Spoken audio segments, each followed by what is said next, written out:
झूठ की दीवार। उस दिन लगभग 7 महीने के बाद अपने मायके से ससुराल आई थी मैं। अब तो मेरी नन्ही झुनू भी लगभग 5 महीने की तो हो चली थी। सासू माँ ने लपक कर झुनू को गोद में लेना चाहा तो वह जोर जोर से रोने लगी।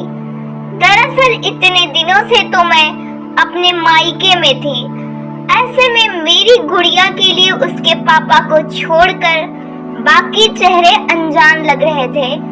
इतनी बड़ी होने के बाद वह अपने ददिहाल पहली बार आई थी। घर आंगन सबके अपरिचित चेहरे देखकर वह लगातार रोए जा रही थी। अरे मैं दादी हूँ तुम्हारी, मुझे गैरों की तरह मत देख मेरी बच्ची, मेरी सासू माँ ने कहा, जिसे सुनकर मेरी ननद वीनू भी कहने लगी, यह तो सचमुच हमें परायों की तरह देख रही है। मैंने तो शुरू में ही कहा था कि भाभी की जचगी यही होने दो माँ, पर इस घर में मेरी सुनता ही कौन है। अब भुगतो, जब 5 महीने तक इसने ननिहाल का ही खाया पिया है तो उसका असर इतनी जल्दी कैसे समाप्त हो जाएगा। मेरी ननद रानी का बड़बड़ाना चालू था।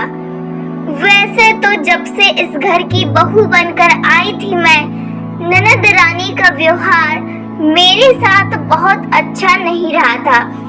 हर बात में उनके ताने मुझे सुनने ही पड़ते थे। बातों बातों में वे अक्सर मुझे यह जता देती थी कि यह घर उनका है और मेरी हैसियत एक दासी से ज्यादा नहीं है। अगर मुझे चैन से यहाँ रहना है तो मुझे उनके कहे अनुसार चलना पड़ेगा। उनके इस रवैये से मन बहुत दुखता था, पर सासू माँ का मेरे लिए अगाध प्रेम देखकर मैं ननद रानी का हर वार सहती चली जाती थी। पति देव की नौकरी दूसरे शहर में थी तो उनसे किसी तरह की मदद की उम्मीद भी बेमानी थी। उनसे अपनी तकलीफ कहती भी तो कैसे, उनके सामने तो घर में सब कुछ सामान्य ही बना रहता था। वे छुट्टियों में घर आते और अगले बार मुझे अपने संग ले जाने का वादा करके लौट जाते। गुजरते समय के साथ मेरी माँ बनने की खबर से पूरा परिवार उत्साहित था, पर ना जाने क्यों सासू माँ का चेहरा थोड़ा बुझ सा गया था।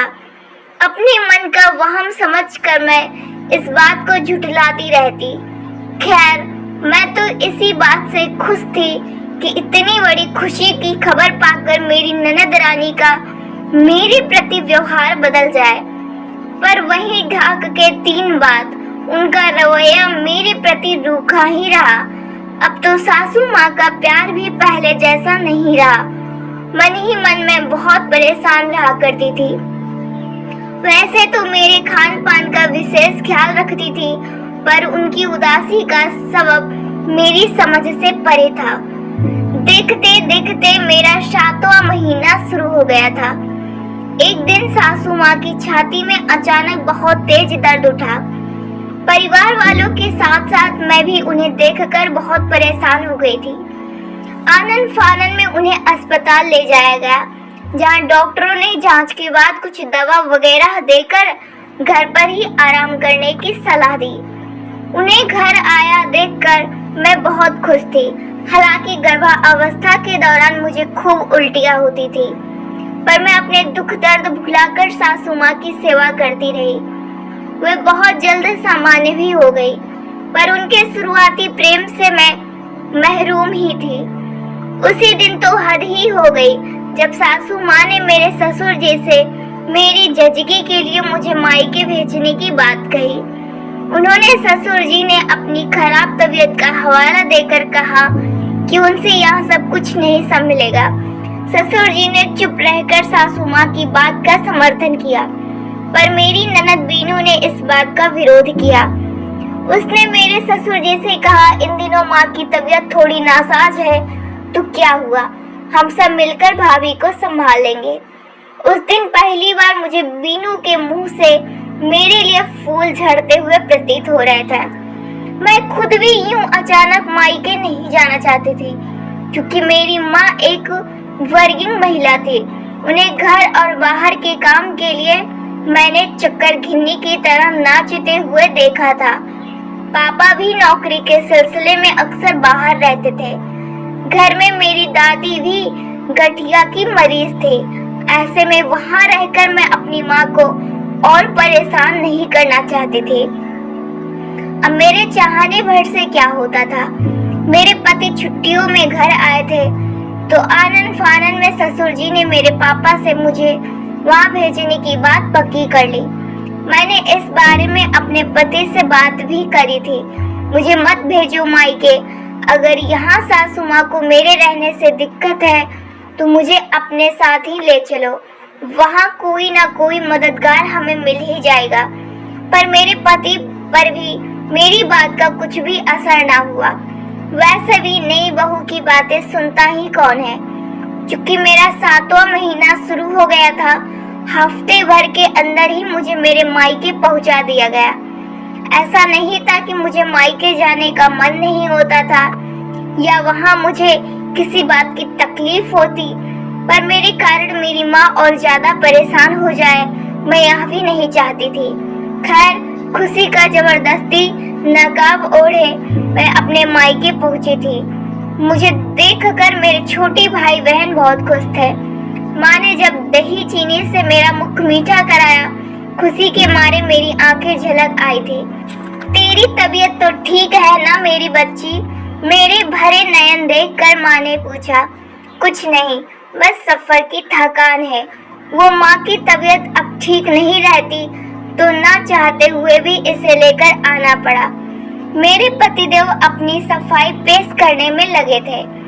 यह भी तो अपना ही घर है जमाई बाबू। समधन जी की तबीयत ठीक नहीं है तो क्या हुआ, हम सब है ना, मिलकर आराम से सब कुछ संभाल लेंगे, माँ ने कहा। अरे आप बिल्कुल भी चिंता न करें पहुना दामाद जी। ये बुढ़िया दादी भले ही चलने फिरने में थोड़ी लाचार हो गई है, पर बैठे बैठे भी बहुत काम निपटा सकती है। मेरी दादी ने भी अपनी बातों से मेरी माँ का समर्थन किया। माँ और दादी का असीम प्यार देखकर मेरे मन का बोझ थोड़ा हल्का हो गया था। मेरे घर पर 2 दिन रुकने के बाद मेरे पतिदेव फिर आने का वादा करके लौट गए। मेरी माँ पर घर और स्कूल की दोहरी जिम्मेदारी के साथ साथ मेरी भी जवाबदेही आन पड़ी थी। खैर, माँ तो माँ ही होती है। उन्होंने सब कुछ बहुत अच्छे से संभाल लिया था और उनके चेहरे पर सिकन तक भी नहीं आती थी। उन दिनों मेरी तबीयत थोड़ी नासाज रहती थी। उल्टियाँ होने की वजह से शरीर में सुस्ती बनी रहती थी। मैं चाह कर भी घर के काम में मदद नहीं कर पाती थी। छोटे भाई बहन भी अपनी पढ़ाई लिखाई में व्यस्त रहते थे। ऐसे में मेरा इस हाल में मायके आना मुझे खुद को रास नहीं आ रहा था। मुझे अपनी सासू माँ और अपने पति पर बेहद गुस्सा आ रहा था कि उन लोगों ने मुझे इस हाल में अचानक मेरे मायके पहुंचा दिया था। समय निर्बाध गति से गुजरता रहा। मेरी जचगी का समय धीरे धीरे पास आने लगा था। क्योंकि मेरी माँ सारा दिन घर पर नहीं रह सकती थी तो उन्होंने मेरी देखरेख के लिए मेरी मौसी को बुला लिया था। बीच बीच में फोन के जरिए सासू माँ मेरा हाल पूछ लिया करती थी। पतिदेव भी कुछ दिनों के अंतराल पर आकर मुझसे मिल लिया करते थे। वे लोग चाहे कितना भी प्यार जता ले, पर अंदर से मेरा मन ससुराल वालों के व्यवहार से बहुत दुखी था।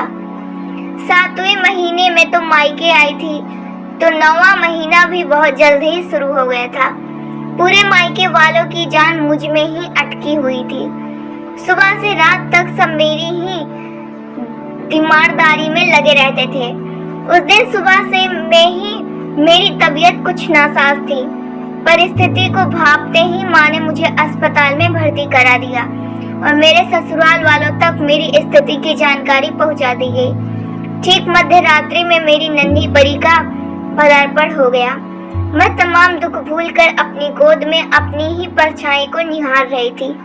चौथी पीढ़ी की प्रथम संतान को पाकर सब बेहद खुश थे। बधाई देने वालों का तांता लगा हुआ था। बिटिया मुबारक हो बेगम साहिबा, अचानक भीड़ से निकलकर पतिदेव ने एक गुलाब का फूल मेरी ओर बढ़ाया। उन्हें अचानक आया देखकर मेरी आंखें झलक आई थी। 2 दिन बाद मुझे अस्पताल से छुट्टी मिल गई थी। मेरे घर आने के बाद पतिदेव फिर आने का वादा करके लौट गए थे। कुछ ही दिनों बाद घर में बिटिया के जन्म के उपलक्ष्य में पार्टी का आयोजन हुआ। इस समारोह में मेरे पति के साथ साथ मेरा पूरा ससुराल परिवार शामिल था। सब नई पीढ़ी की प्रथम संतान को देखकर बहुत खुश थे। 3-4 दिन रुकने के बाद सब वापस घर लौट गए थे। अभी तो बिटिया 1.25 महीने की भी नहीं हुई और थोड़ी कमजोरी भी थी, तो उचित समय पर हम तुम्हें और अपनी पोती को बुला लेंगे। अब तो हमें भी इस नन्हे से जान की बहुत याद आएगी, जाते हुए सासू माँ ने कहा था। तो सबने उनकी हाँ में हाँ मिलाई थी। मैं बेसब्री से उस उचित समय का इंतजार कर रही थी कि मेरे जाने के बाद मेरी माँ के सिर से दोहरी जिम्मेदारी खत्म हो जाए। देखते देखते मेरी झुनू बिटिया 4 महीने की हो गई थी, पर ससुराल से हमारे जाने का बुलावा नहीं आया था। अब तो बाहर वाले भी हम पर कटाक्ष करने लगे थे कि झुनू का तो अभी नाना के यहाँ का दाना पानी लिखा हुआ है ही नहीं। वैसे बीच बीच में पतिदेव हमसे मिलने आते रहे, पर हमें लेकर जाने के नाम पर यही कहते कि अपनी पोती के लिए अम्मा शुभ तिथि का इंतजार कर रही है।